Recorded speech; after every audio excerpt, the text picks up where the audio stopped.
Bonjour à tous, je suis contente de vous retrouver pour une nouvelle chronique magique dans laquelle je vais vous donner les petites humeurs magiques de la semaine du 6 au 12 février donc 2023. Alors déjà, je remercie toutes les petites étoiles qui ont écouté ce matin ma chronique sur Witches Radio. Merci infiniment pour votre présence et merci bien sûr à Alina, à Mandala, enfin voilà, toute l'équipe de Witches Radio. Donc vous pourrez également retrouver cette petite chronique que je vous donne là sur mon site, officiel. Voilà, et puis peut-être même sur Witches Radio, je vais voir avec Alina si je peux y envoyer le PDF, comme ça vous pourrez même le télécharger. Voilà, alors lundi 6 février, c'est-à-dire demain, Grand-mère Lune commence à décroître, donc après la pleine lune d'aujourd'hui en fait, en Lion. Et on va travailler sur nos motivations, sur nos atouts en qualité de management et de leadership. On va connaître un vide de course demain qui va débuter à 14h15 en temps universel. Alors cette période de repos magique nous amènera à approfondir notre relation avec nous-mêmes jusqu'à ce que la lune se stabilise en Vierge à 21h14 temps universel. Ça va nous laisser un bon temps de repos. Mardi 7, la lune gibbeuse décroissante sera en Vierge.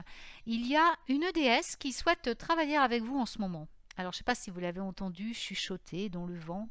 Avez-vous senti son parfum dans une fleur? Peut-être entrevu sa forme dans les nuages? Le printemps se réveille. Voilà, pouvez-vous sentir communiquer avec vous cette déesse, cette nature exubérante qui revient en force?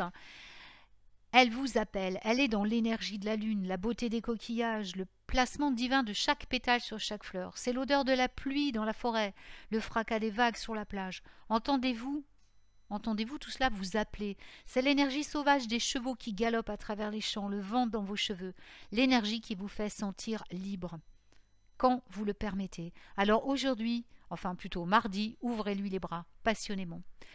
Mercredi 8, la lune gibbeuse décroissante sera en Vierge toujours, et aujourd'hui, mercredi, on va se concentrer sur les pensées créatrices et faire en sorte de matérialiser ce qu'il y a de plus beau pour nous, pour nos frères et sœurs et pour le monde. On fera les premiers pas pour que nos rêves deviennent réalité. On va fixer des objectifs, c'est la première étape, mais ensuite, les mesures devront être prises. Personne ne peut atteindre nos objectifs pour nous. On se consacre à notre plan. Ça demande des efforts, mais il va en découler de grandes récompenses. Alors que Mercure vous inspire. Jeudi 9 février, ne cherchez pas à ressembler à quelqu'un d'autre. Soyez fiers de l'être magique et unique que vous êtes. L'univers a besoin de vos dons, de vos talents uniques pour que l'orchestre divin donne le meilleur de lui-même. Créez-vous un mantra magique à réciter toute la journée, comme celui-ci par exemple. Je suis fier d'être qui je suis. La lune va changer de signe jeudi, elle va passer de la Vierge à la Balance durant un vide de course qui va débuter à 6h40 et se terminer à 8h47 en temps universel. On va reporter nos travaux magiques pour travailler en sécurité, bien sûr. Le vendredi 10 février, la lune gibbeuse décroissante sera en Balance, donc on choisit de se libérer de notre passé. C'est un moment de réévaluer ce qui est vraiment important dans notre vie. C'est le moment de compter sur nos ressources intérieures plutôt que sur le monde matériel. On se déconnecte du drame, de la technologie, de ce que vous pensez avoir besoin en ce monde pour survivre et comptez plutôt sur votre cœur pour vous guider. Sachez que la peur est une illusion, la douleur est une question de perspective et l'amour est vraiment tout ce qu'il y a. Détachez-vous de la nécessité de contrôler autre chose que vos propres réactions, projections et attentes. Libérez-les des cycles de la douleur et du traumatisme, élevez-vous au-dessus de la lutte et ouvrez votre cœur à ceux qui vous entourent. Samedi 11 février, la lune gibbeuse décroissante sera en Balance. Nous avons un vide de course qui va débuter à 16h41, qui va se terminer dans le signe du Scorpion à 18h34 en temps universel. Nos émotions vont être exacerbées. Alors travaillez sur le lâcher-prise. Souvenez-vous que l'univers a un plan hors norme et grandiose pour vous, alors ayez confiance. Aujourd'hui, on pourra travailler à l'aide d'un cristal, enfin samedi, travailler à l'aide d'un cristal.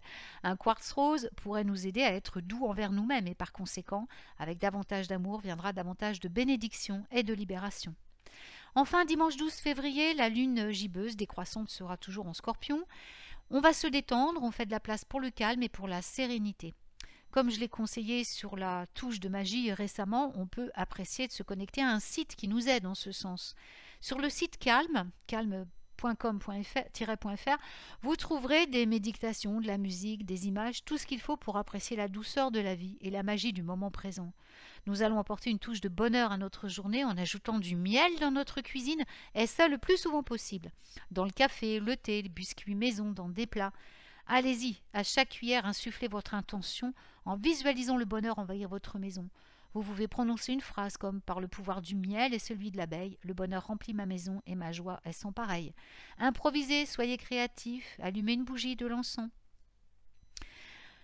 La magie est simple comme un peu de douceur. Voilà, eh bien j'espère que cette chronique vous aura plu. Je vous laisse la retrouver donc sur mon site. Pour le programme des ateliers magiques en direct de cette semaine, ben, c'est en dessous, hein, dans la barre de description. Voilà, je vous invite donc à passer une magnifique fin de journée, enfin un bel après-midi déjà, puis une fin de journée après, et une très très belle semaine magique. Je vous retrouve bientôt pour des nouvelles chroniques. Et puis à très vite et prenez soin de vous.